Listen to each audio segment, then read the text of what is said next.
Hello there, and this is most likely going to be posted on the FPStudios channel, run by my friend Cody, or Focus is Pro as you all know him. And if it doesn't get posted there, well, Cody, I am disappointed. But that's alright. Anyways, let's go over a quick few things. I'm going to introduce myself because you people obviously don't know who I am, because this is being posted to a channel in which you've never even heard my voice or seen this gameplay. My name is Luke. I'm also known as Super Dark Carnival on YouTube. Everywhere else, I'm known as Resident Evil, or Residntevel. If you can't spell that fast, good for you, because I can't either. I just memorized that. So I'm pretty sure you're wondering why I am posting here on the FPS Studios channel. I'm very frequent to mess up my speech. Well, I'm posting here because Cody had asked me if I wanted to be a part of his channel. I said, yeah, I'd love to.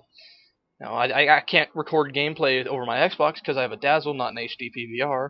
And I'm like, I do have a computer and I do play computer games. I can record some of that. And he's like, yeah, sure. What kind of games you got? And I showed him my list of small games. I've only got like 15 games or so.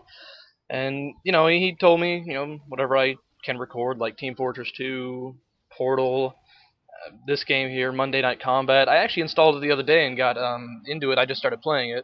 So this is a really, this is like my second game that you're actually watching right now. I honestly didn't know what to do the first time around. I got confused, so. But whatever, that's what I'm here for, is I'm posting on the FPS Channel Studio for this reason. I just want to get myself out there and say hello, guys. How are you? Anyway, so let's go ahead and talk about who I am, what I do, and why I do it. This is probably going to be sounding repetitious already, but I'm Luke, Super Dark Carnival, and I'm a writer.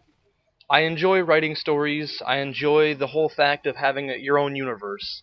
If you've ever written before and you've written a story, you create these characters, and some characters you just get really attached to, and you just like how these characters have turned out. So, in turn, in my writing experience, I've created at least 6 different characters that I've become really attached to, and I know I kill about 4 of them. Actually, yeah, I kill 4 of them. The other 2 survive until the end of the world in my story. Of course, I'm actually currently writing a book. The book is called Torn: A Story of War. It follows the exploits of a special service squad acting under complete government control. This special service squad is completely secretive. Like, pretty much as soldiers, they didn't exist. So if you do want to hear some of my story, you can go ahead and go to my channel. There's some stuff there. I actually have the story posted on a website, which is actually 4 stories. I'll probably get Cody to put that in the description for you if you want to check it out. And so that's pretty much in my writing experience. I've gotten so attached to my characters that it's such a beauty. I don't know, if you've ever written, you really understand that that characters that you create really mean something to you, and you hope that other people share the same interest. I've written many stories according to that go in line with my universe, and actually I'm going to be reading a really short story that I wrote a while ago, which explains a character of mine who seems like he wouldn't have a place in the story, but technically he's the devil of our story. Now, I know this probably won't make any sense as I read it, because this is completely a different story, which is related to all my other characters, and obviously you don't know my characters, so you don't know how everything works out. But I'm going to read it to you anyways, and I hope you enjoy it. Sure, it may not be your basket of fruits. I've never used that analogy, please shoot me. But I hope that you will enjoy my story, and let's go ahead and get started on reading that. My story is called A Terrible Night.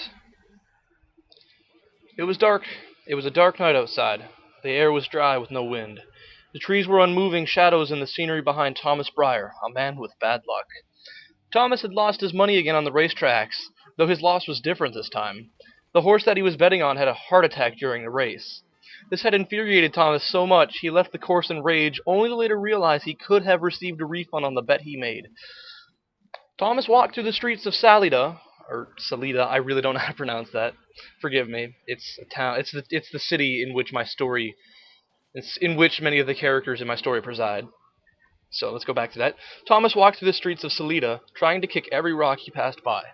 He was walking back to his apartment with rage ever so clear in his mind.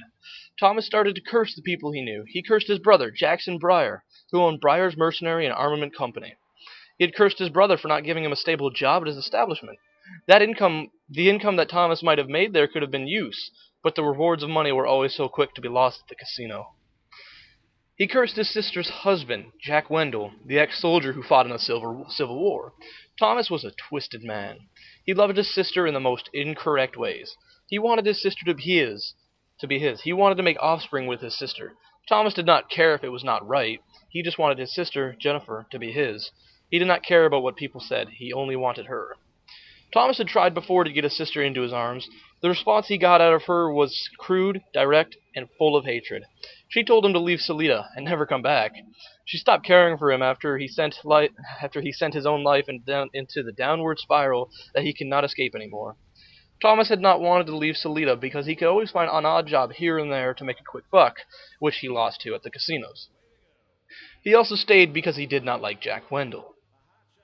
Thomas stopped at a crosswalk and waited for a few cars to pass by in the dark streets of Salida. The area was dark. The only thing keeping the darkness away was the street lights. They illuminated the streets and gave the dark a glimmer, which seemed to reflect a slick image of the road. It made drivers think the roads were wet. Thomas took another breath and thought for a moment about what he was going to do now.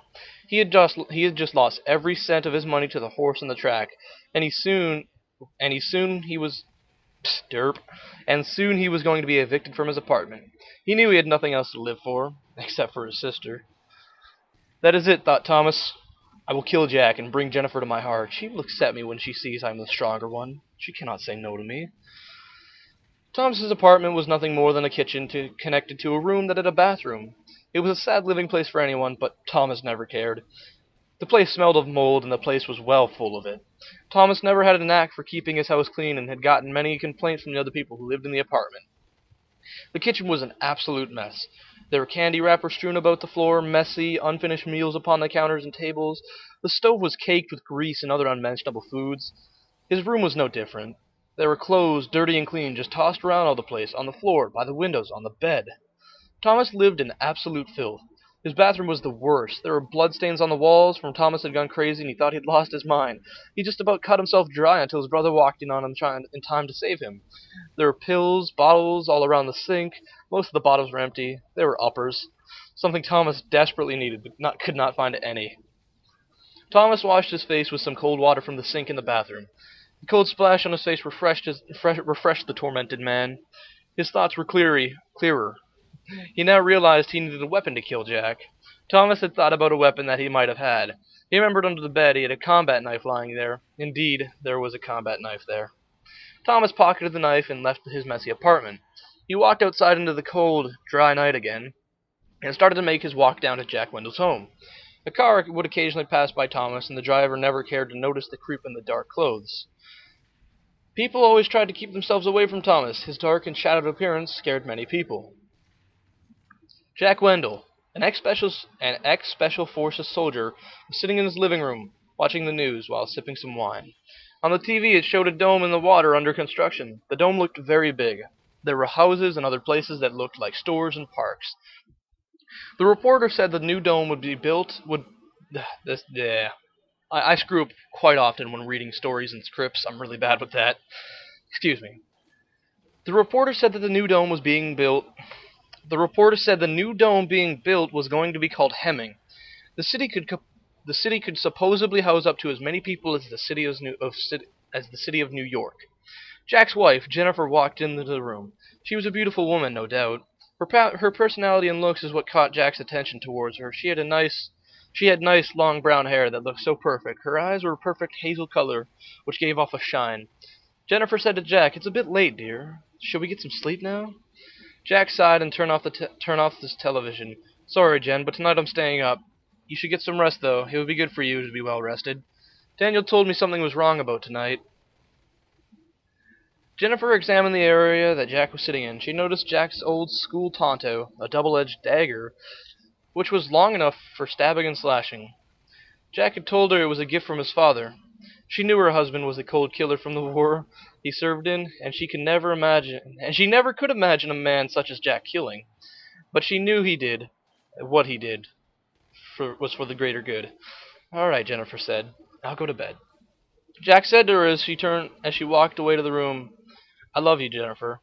"I love you too, Jack." Jack sipped some more of the wine and thought for a moment. Daniel was his best friend who had a great amount of luck for some reason. Daniel had always told Jack the dream he had had of him.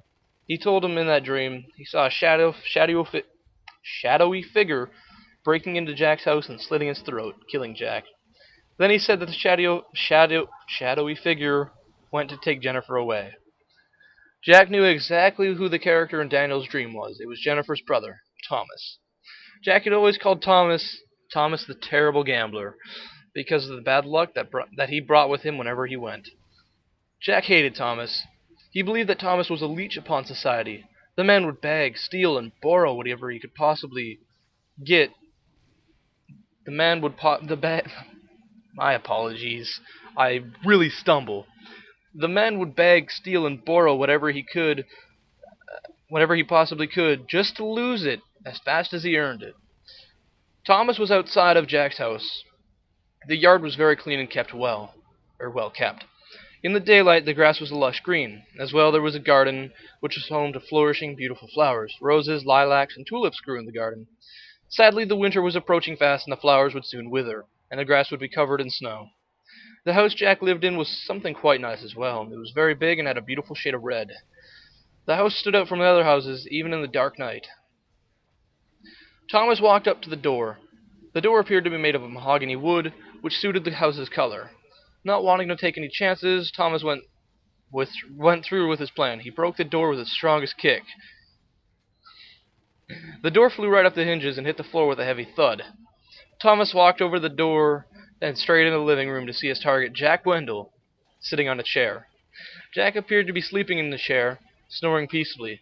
Thomas pulled out his knife and crept towards Jack, being careful not to step on anything or knock something in his path, as if the door was not enough noise already. Thomas was right in front of his target. He lifted his knife to Jack's throat and stabbed inwards, hitting the chair cushioning. The picture that was Jack now faded away. Thomas was enraged. He was fooled by a hologram, which created a fake image of Jack to distract Thomas. A voice piped up from behind Thomas. "Why must you insist on making my life a living hell, Thomas Breyer? We've given you many warnings to leave us alone. Your sister doesn't like you. I don't like you. The only person who likes you is the casino manager." Thomas slowly turned around to Jack. It really was Jack. He was wielding a Tonto in one hand, in the other hand a glass of wine. "What do you think you're doing here?" Jack asked. Thomas made an evil, twisted smile. "Killing you. How are you going to manage that? With my blade. Don't dare come near me, Thomas." Thomas advanced a few steps forward, waving the knife around and looking devilishly at Jack. Jack told him, "Thomas, this is your last warning. Leave the city forever and I won't have to kill you. I don't want to do this. Don't make me do it." Thomas ignored Jack's warning. He advanced gradually, flaunting his blade around some more. Now he was no more than 3 steps from Jack. Jack knew that Thomas was not going to stop, so he did what he had to. He lunged forward with his Tonto and stabbed Thomas right in the stomach. Thomas's eyes opened wide and dropped the dagger. "This is enough for all your torment, you poor lost soul," Jack said. Jack then twisted the blade and dragged the blade up as far as he could through Thomas. Thomas let out a cry and frantically tried to grab the handle of the Tonto and pull it out of him, but the blood flowed through the rest of his cut. Thomas fell down to his knees. Jack kicked him over and let Thomas bleed out. Thomas mumbled something before he died. "I will forever haunt you, Jack Wendell." Thomas barely managed to cough that out. The life on Thomas's face finally escaped him and he forever lost the world. Jack walked past Thomas, pulling the Tonto out of the dead body of Thomas Breyer as he did so. Jack walked towards the kitchen. He put the glass of wine on the counter, washed his face and his Tonto, and then he put the Tonto away under the sink. Jack then walked over to the phone and dialed Daniel's phone number. The phone rang for a while, but eventually Daniel picked up. A disgruntled voice on the end of the phone call said, "What the hell do you want? I was just about to fall asleep." Jack smiled. "I thought you never slept." "What's up, Jack? What do you need?" "Body disposal. Finally killed the bastard?" "Yes." "Serves him right. Good job, Jack. You've done everyone a favor." And that's the end of my story. If you don't know, the story takes place in the year 2040, if the hologram kind of threw you off. Anyways, that's perfect timing. That's the end of my story. I hope you guys enjoyed who I am. If you want to check out my channel, come check me out. Super Dark Carnival. There'll probably be a link in the description. I hope you guys have a nice day.